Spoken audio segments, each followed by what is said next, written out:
आता पाहूया जिल्ह्यांमधल्या टॉप 9 बातम्या। छत्रपती संभाजीनगरच्या पोलीस आयुक्तांच्या गाडीची आणि कार्यालयाची तोडफोड, तक्रार नोंदवून घेत नसल्याच्या कारणावरून तोडफोड झाल्याची माहिती। नगरच्या मॅकडॉनल्ड्समध्ये चीज न वापरता चीज सदृश पदार्थाचा वापर, अन्न आणि सुरक्षा विभागाच्या कारवाईच्या आदेशानंतर मॅकडॉनल्डकडून पदार्थांची नवी नावं जाहीर। कांदा निर्यात बंदी हटवल्याची घोषणा फसवी निघाल्यानं कांद्याचे भाव घसरले। 2,500 गेलेला कांद्याचा दर आता 1,500। उकाई धरणातून नंदुरबार जिल्ह्याला पाणी मिळणार, डॅमचे बॅकवॉटर उचलण्यासाठी 16 लिफ्टची निर्मिती होणार। नाशिक जिल्ह्यात फेब्रुवारी महिन्यातच पाणी जिल्ह्यातील 24 धरणांमध्ये फक्त 44% पाणीसाठा, गेल्या वर्षीच्या तुलनेत 23% कमी पाणीसाठा। जळगाव जिल्ह्याच्या गिरणा धरणातील जलसाठा 33%वर, मार्च महिन्यात जलसाठा 25%वर येण्याची शक्यता।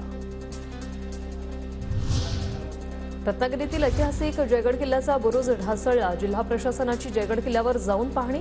समुद्रात 250 मीटरवर सुरू असलेल्या ड्रेजिंगमुळे बुरुज ढासळल्याचा आरोप।